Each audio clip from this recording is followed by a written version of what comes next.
This week, we'll be continuing our discussion of land-based groups, focusing on those groups that will be staying in one location, where the individual hotel or resort is the major supplier. As the travel counselor, you may book directly with the property, or you may book through a preferred wholesaler. We'll talk about both in this presentation. First, let's review some terms. Kathy Sampert used the term FIT in her interview. In this context, FIT refers to free independent travel, or individual travelers that arrive independently as opposed to being part of a group. For hotels and resorts, a group usually consists of a minimum of 10 rooms, booked for at least one night. However, groups are usually larger than this, and they typically span more than one night. If you contact a hotel for a group booking, you will usually deal with the sales department rather than the reservations department. Especially if working with a large group, it may be beneficial to do a site inspection visit of the property in order to meet in person with the sales manager and determine that the property does in fact meet the needs of your group.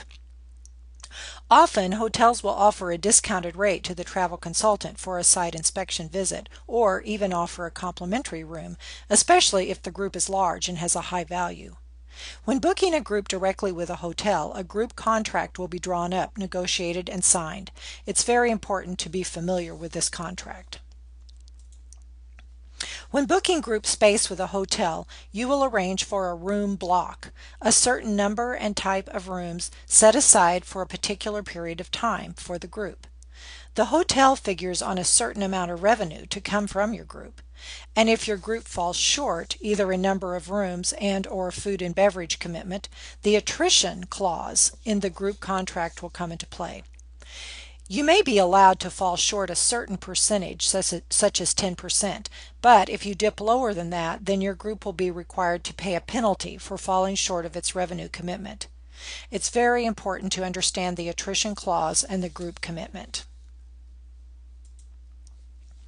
As in any sale, it's important to qualify your group. Find out if the group's travel needs are well defined or not. If they are not, then you, as the expert, can provide recommendations as to destinations and properties. Find out your group's interest and expectations. What activities and resort amenities are important? Is a golf course essential? What about spa facilities?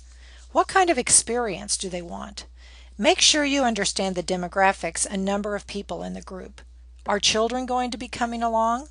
Spouses and partners? What are their budget expectations? These are just examples of questions that you need to ask in order to match a hotel or resort to the needs of your group. The more you know about your group members, the more successful you will be in making a good match. In a previous slide, I introduced the group contract. Let's take a closer look at that. A group contract contains a lot of detailed information about the number and type of sleeping rooms, how reservations are to be made, either through you or directly by the individuals, meeting rooms and banquet requirements, special activities, and/or transportation. The contract will also include pricing and payment schedules, commissions and incentives, attrition and cancellation clauses. Kathy and Glenn's interview contains a lot of information about the group contract and what to be aware of. In addition, I've included a sample contract in the weekly planner. Here are some considerations regarding the group contract. First, virtually everything in the contract is negotiable, so don't be afraid to ask for changes or concessions. However, if your group is traveling during a peak period, don't expect much flexibility on the hotel's part. Remember that the contract is legally binding, so it's very important that everyone signing the contract fully understands the terms and conditions. It's best if the group leader signs the contract, not you. Always ask any questions before signing, not after. And finally, if anything is unclear, don't be afraid to seek independent legal advice. It will be worth it for your peace of mind.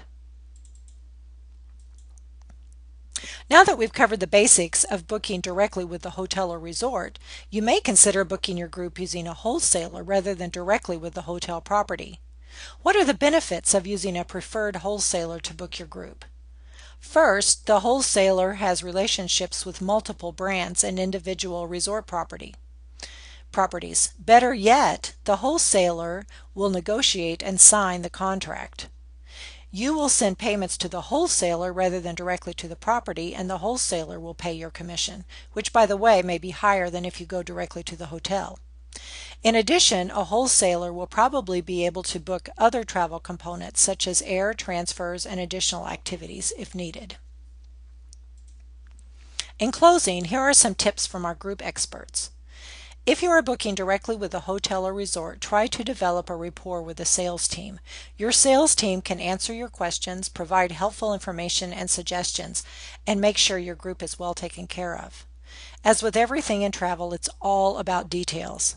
Make sure you verify pricing, payment, and cancellation policies, as well as correct spelling of legal names and birth dates. Double check dates and details with your group leader.